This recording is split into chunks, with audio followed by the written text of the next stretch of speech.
Yo! Some years back, James Byrd Jr., a black man, was chained to a pickup truck and dragged off. The friction tore him apart and killed him. Years ago, Matthew Shepard, a gay man, was kidnapped, tortured, and killed. Some years back, Brandon Tina, a female-to-male transgender, was raped and murdered.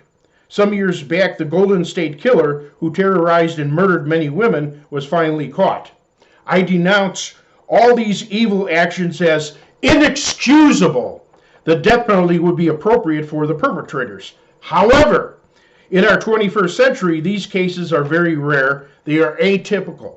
And it's highly unlikely that hatred towards certain groups will ever vanish completely, since there are always disgruntled and disturbed people looking to target differences. The goal should be to minimize the mistreatment of certain groups, which we've largely done in those cases.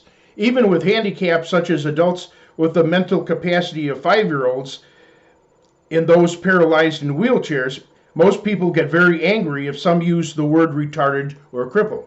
Yet, it's open season on those with autism, a condition we are born with, which has no cure. Someone sent me a picture of a man with a handgun to his head and the trigger cocked with the caption, "How to Cure Autism Really Fast." This comes from a video which YouTube approved of, which had over 25,000 views and around 666 thumbs up. Someone did a Google search by typing "autistic people should." The top 3 results were autistic people should be killed, autistic people should die, and autistic people should be exterminated. Other groups do not have such top search suggestions. A case that made national headlines involved an autistic man who was kidnapped, partially scalped, and threatened with death unless he drank toilet water. The perpetrators videotaped and posted it to Facebook.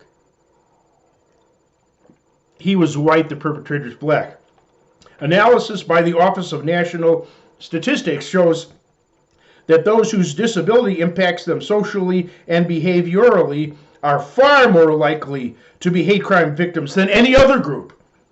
In addition, I must add that there are likely far more autistic victims of hate crime than those reported, as many may be inappropriately labeled by their race, gender, or orientation instead of realizing that their handicap was the chief factor. I dare say that 99% of people hold some degree of bigotry against autistic people, or more. And most of society is highly bigoted against autistic people. One example of idiocy is the complaints I get from I've gotten from reading from a paper on my videos. If I could do a good job without reading a paper, I'd certainly speak directly from my mind. And I authored every word of every paper on every video. And with printed speeches, I'm more to the point than those who don't use writings, and unlike others, I say everything I need to say because of them. And consider the torrent of nasty comments towards Cody's autism in my video Disableism. Autistic people may be targeted because most are straight white males, or because most are very quiet and don't speak up for themselves. The great majority of autistic men never marry due to complete rejection. The great majority of autistic men can never find a decent job, even if very intelligent, since society is not accommodating. Being unable to support yourself without other means of support may certainly destroy your life. Others with different mental handicaps also face mistreatment. I had a bus driver who had a stroke, causing his speech to be barely recognizable. Years later, I read in the paper that he got into a serious car accident. The police arrived and assumed he was drunk. They refused to let him go for days, so he couldn't get his needed preventative medication or therapy. This caused him to have another massive stroke, which left him almost completely incapacitated. Chicago police found a mentally handicapped woman wandering around outside. They picked her up and dropped her into a crime-ridden neighborhood. From there, she was coaxed into an apartment building where she was raped. While fleeing her attackers, she fell from a high-rise window, which left her almost completely incapacitated with severe and permanent brain damage. Thankfully, in both cases, the police departments were sued for lots of money. To prevent people from being born with serious handicaps, we must implement genetic engineering. But until that time, we must accept those with mental differences. The reason we are not accepted is due to people misunderstanding us, either from mental laziness, stupidity, or being uncaring. Such attitudes are a greater handicap than what we have. So if all the people who unfairly judge us were exterminated, the world would be a much better place.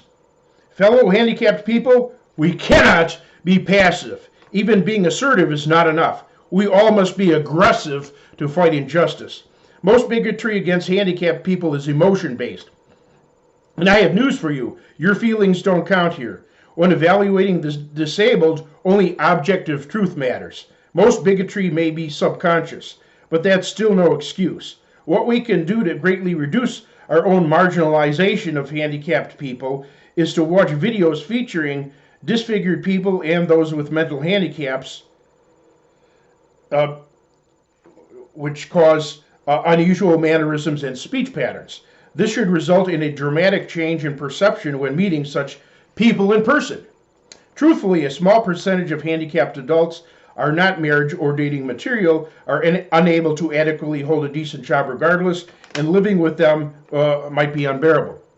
But if they are unable to improve themselves, they should get a disability check from the government that's large enough to live comfortably on. And if there are too many such people where it would overly burden taxpayers, we would need to enforce selective breeding and genetic engineering to largely prevent the passing on of undesirable genetic traits. I wish my parents incorporated genetic engineering before my birth. Regardless, if humanity refuses to change, I believe our planet would be better off if it was destroyed by nuclear war. So, judge not according to the appearance, but judge righteous judgment. John 7:24. And clean your act up.